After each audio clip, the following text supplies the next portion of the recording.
చాలా trending name ఇది. ఎందుకు ట్రెండింగ్ నేమ్ అంటే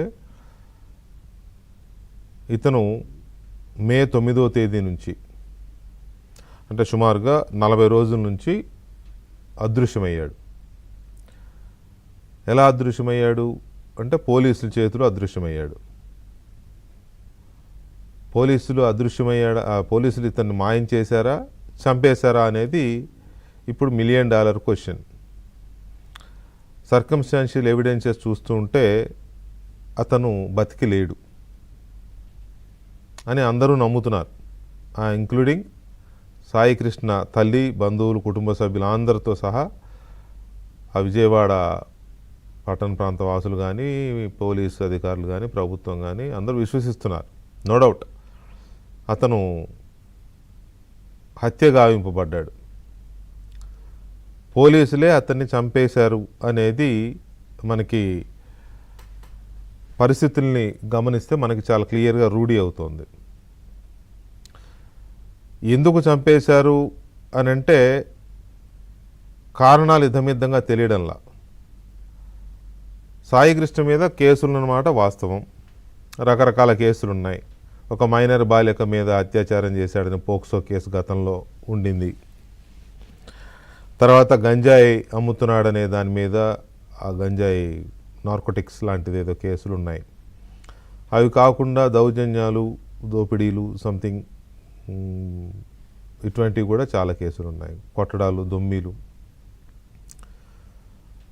కొన్ని కేసుల్లో జైలుకి వెళ్ళి వచ్చాడు, కన్విక్ట్ అయ్యాడు.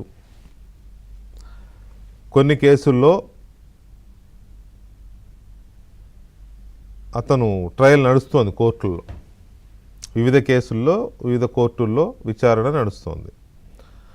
అయితే గత కొంతకాలంగా అతను కోర్టు వాయిదాలకు అటెండ్ కావట్లా. ఒక 2 కేసుల్లో కోర్టు అతను రావట్లేదు కాబట్టి అతన్ని తీసుకొచ్చి కోర్టులో హాజరుపరచమని పోలీసులకి చెబుతూ వారెంట్ ఇష్యూ చేసింది. రెండు వారెంట్లు ఉన్నాయి అతని మీద, కోర్టు వారెంట్లు.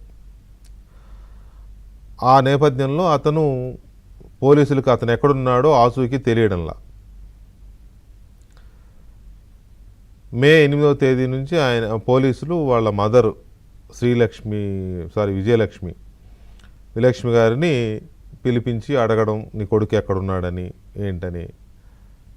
సరే, పోలీసులు కోర్టు వారెంట్ కాబట్టి అడగడాన్ని తప్పుపట్టాల్సిన అవసరం లేదు ఆమెను పిలిచి. కాకపోతే అడిగిన తీరులో కొంత అభ్యంతరకరమైన ప్రాసెస్ కనబడుతుంది. ఆమె ఫోన్ లాక్కున్నారు. ఆమె ఫోన్ని చూస్తే అందులో కొడుకు కాల్ చేసిన ఇవి కనపడ్డాయి. కాల్ చేస్తున్నాడు వాళ్ళ మదర్ కాబట్టి అతను ఎక్కడున్నా మాట్లాడతాడు కదా. దాన్ని బేస్ చేసుకుని ఆమెను గట్టిగా బెదిరించారో లేకపోతే ఇంకోటనో ఏవో సంథింగ్, మొత్తం ఏదైతే అతను ఎక్కడున్నాడో అతని నంబర్ని బట్టి ట్రాక్ చేశారు. అతను మార్కాపురంలో కొద్ది రోజులుగా అక్కడ ఉంటున్నాడు. ఎందుకంటే ఇక్కడ ఉంటే పోలీసుల ఇది ఎక్కువైంది అని అక్కడికి వెళ్ళి అక్కడ ఏదో పని చేసుకుని బతుకుతున్నాడు. ఏం పని చేసుకుంటున్నాడో కూడా తెలియదు. మొత్తం మీద అక్కడ ఉన్నాడని తెలిసి విజయవాడ కృష్ణలంక పోలీసులే ఇద్దరు మహిళా పోలీసులు వెళ్ళారని చెప్తున్నారు. మరి అబ్బాయి కోసం 2 మహిళలను ఎందుకు పంపారు, ఇంకా వేరే వాళ్ళు కూడా వెళ్ళారా అనేది తెలియాలి, విచారణలో తెలియాలి. సో వెళ్ళారు, అతన్ని పట్టుకొచ్చారు. అంతే, మే 9వ తేదీ తీసుకొచ్చారు. తర్వాత ఏమయ్యాడో తెలియదు. వాళ్ళ మదర్ వెళ్ళి అడిగితే ముందేమో పంపించమని చెప్పారు, తర్వాత ఏమో లేడని చెప్పారు. వాళ్ళ మదరు వరుసగా తిరుగుతూ గొడవ చేస్తూ ఉంటే సిఐ నాగరాజు చాలా కఠినంగా మాట్లాడాడు. ఎంత కఠినంగా మాట్లాడాడంటే, నీ కొడుకు చచ్చాడనుకో వాడు ఫోటోకు దండ వేసుకో అని మాట్లాడాడు. అంటే అలా అనేటప్పటికే చంపేశాడా, లేకపోతే చంపేద్దామని ఉద్దేశంతో అలా అన్నాడా, అలా అన్న తర్వాత చంపాడా అనేది ఇప్పుడు మనకు తెలియాల్సిన అంశం. ఒకటి, చంపితే స్టేషన్లో చంపేశాడా, ఇంకెక్కడన్నా చంపేశారా బయట. మనం చూస్తూ ఉంటాం కదా సహజంగా ఎన్కౌంటర్లు అలాంటివి. సో ఈమెకి వాళ్ళ మదర్కి వెళ్ళినప్పుడు వేరే సెల్లో ఉండే వేరే ఖైదీలు వాళ్ళు, లేదా అక్కడ టీఫిన్లు మోసేవాళ్ళు ఉంటారు కదా, వాళ్ళు చెప్పిన దాని ప్రకారం తీవ్రంగా కొట్టారు పోలీసులు, పైన టాప్ 4లో పడేసి ఉన్నాడు అని చెప్పారు. కానీ పోలీసులు ఆమెని అలో చేయలే చూడడానికి. ఇంకంతే, ఆ తర్వాత నుంచి అతని ఆ చూకీ లేదు. పోలీసులు మా దగ్గర లేడని చెప్తున్నారు. ఏదో ఉంటారు కదా, ఒకళ్ళో ఇద్దరు మంచి కానిస్టేబుల్లో ఇంకెవరో ఉంటారు కదా, వాళ్ళ ద్వారా లీక్ అయింది ఏంటంటే అతను చనిపోయాడు అనేంతవరకు మాత్రమే తెలుసు.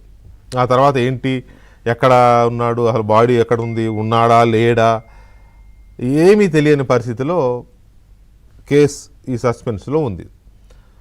సస్పెన్స్లో ఉందంటే చనిపోయాడనేది 100% అందరూ నమ్ముతున్నారు. కాకపోతే బాడీ కూడా లేకుండా చంపేంత కర్కోటకంగా మారుతున్నారు ఆ పోలీసులు అనేది ఇక్కడ ప్రశ్నించాల్సిన అంశం. ఎందుకంటే పర్సనల్గా నేను చాలా ఎన్కౌంటర్లు చూసా, చాలా అంటే చాలా భయంకరమైన ఎన్కౌంటర్లు చూసా. అందులో ఒరిజినల్ క్రాస్ ఫైరింగ్ చూశాను, ఒరిజినల్ ఎన్కౌంటర్లు చూశాను, ఫేక్ ఎన్కౌంటర్లు చూశాను. కానీ కాల్చి చంపేసేవాళ్ళు, అక్కడ పడేసేవాళ్ళు. నక్సలైట్లు కూడా వచ్చి వాళ్ళకి ఇష్టం లేని వాళ్ళని దొరలనో ఇంకోటనో పేరు పెట్టి వాళ్ళు కొట్టి చంపేవాళ్ళు, బాడీని అక్కడ పడేసి వెళ్ళేవాళ్ళు.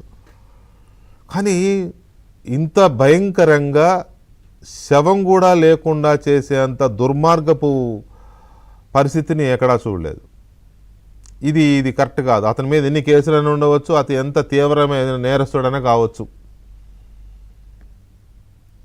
శవం కూడా లేకుండా చేసేంత కర్కోటకమైన పోలీస్ గిరి. నేను ఇక్కడ ఒక్కటికి మాత్రం చెప్పగలను, నేను దయచేసి అందరు పోలీసుల్ని అనడాలి, ఇది మొత్తం పోలీసు శాఖకి వర్తింపజేసుకోవద్దు. కానీ ఒక్కడు ఇలాంటి వాడున్నా ఆ మరక శాఖకు అంటుతుంది. సో ప్రభుత్వం చాలా కఠినంగా వ్యవహరించాల్సిన అవసరం ఉంది, కఠినంగా విచారించాల్సిన అవసరం ఉంది ఈ కేసులో. ఇది కేసుకు సంబంధించిన వ్యవహారం.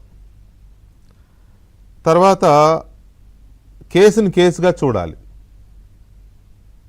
ఖచ్చితంగా ఒక లాకప్ డెత్ అని అవనివ్వండి, లేకపోతే ఒక నిందితుడిని పోలీసులు మాయం చేయడం కానివ్వండి, ఒక నిందితుడిని పోలీసులు చంపేసి శవం కూడా దొరకకుండా చేయడం కానివ్వండి, అది ఏదైనా కఠినంగా వ్యవహరించాల్సిందే, శిక్షించాల్సిందే, విచారణ జరిపి. ఇందులో ఎలాంటి సందేహం లేదు. చనిపోయిన వ్యక్తికి కులాలు అంటకట్టాల్సిన అవసరం అస్సలు లేదు. ఎందుకంటే చనిపోయిన వ్యక్తి పోలీసు బాధితుడు. ఆ యువకుడి కుటుంబం బాధిత కుటుంబం. అది దళిత కుటుంబమైనా, మైనార్టీ కుటుంబమైనా, బీసీ కుటుంబమైనా, కాపు కుటుంబమైనా, కమ్మ కుటుంబమైనా, రెడ్డి కుటుంబమైనా, ఇంకే కుటుంబమైనా తప్పే పోలీసులు చేసింది. కానీ జగన్మోహన్ రెడ్డి గారు మాజీ ముఖ్యమంత్రిగా ఇందాక వాళ్ళ ఇంటికి వెళ్ళారు, ఆమెను ఓదార్చారు, పరామర్శించారు, వివరాలు తెలుసుకున్నారు, బయటకు వచ్చి మీడియాతో మాట్లాడారు. అభినందించాలి, ఖచ్చితంగా జగన్మోహన్ రెడ్డి గారిని అభినందించాలి. ఎందుకంటే ఆ భరోసా, ఆ పరామర్శ, ఆ ఓదార్పు ఆ కుటుంబానికి అవసరం. ఆయనే కాదు, రాజకీయ నాయకులందరూ పలకరించాలి, పరామర్శించాలి, వాళ్ళకు భరోసా ఇవ్వాలి. ఈ విషయంలో జగన్మోహన్ రెడ్డి గారిని ఖచ్చితంగా అభినందించాలి. అయితే గడిచిన 3 రోజులుగా వాళ్ళు చేస్తున్న రాజకీయం, చనిపోయిన యువకుడి యొక్క సామాజిక వర్గాన్ని అడ్డుపెట్టుకుని చేయాలనుకుంటున్న రాజకీయం అత్యంత హేయమైనది.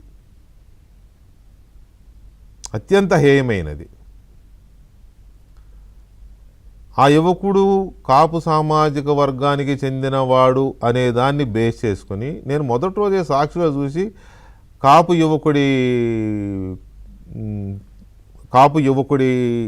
లాకప్ డెత్ సంథింగ్ అట్లా పెట్టారు సాక్షిలో హెడ్డింగ్.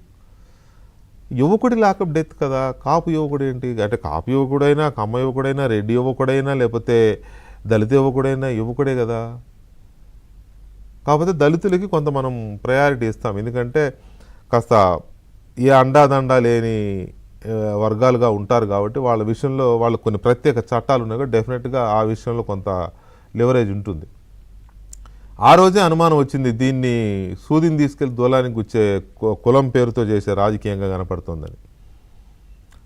పోలీసుల్ని శిక్షించాలి. ఇంకో విషయం, జగన్మోహన్ రెడ్డి గారు వాళ్ళు వెళ్ళి సిబిఐ విచారణ జరిపించాలన్నారు. ఎస్, డెఫినెట్గా ఇందులో సిబిఐ విచారణకి ఇవ్వాలనే డిమాండ్లు కూడా తప్పట్టాల్సిన అవసరం లేదు. ఎందుకంటే ఇది సిబిఐ దర్యాప్తు చేయాల్సిన కేసే.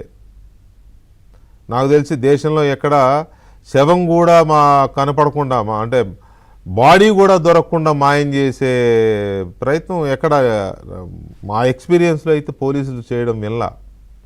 కాబట్టి ఖచ్చితంగా ఇది సిబిఐ దర్యాప్తు చేయాల్సిన కేసే అని నాకు అనిపిస్తోంది. కాబట్టి జగన్మోహన్ రెడ్డి గారి డిమాండ్ ఆ మేరకు సమర్థనీయమే.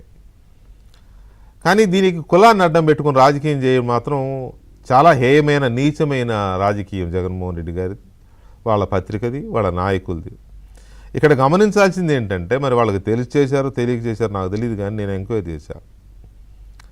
చనిపోయిన కుర్రవాడు ఏ సామాజిక వర్గమో, చంపేశాడని ఆరోపణలు ఎదుర్కొంటున్న సిఐది కూడా అదే సామాజిక వర్గం. నాగరాజు అనే సిఐది కూడా అదే సామాజిక వర్గం.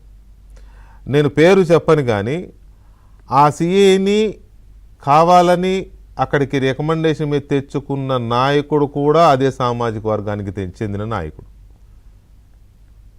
మరి ఇప్పుడు దీని మీద ఏ రాజకీయం చేస్తారు?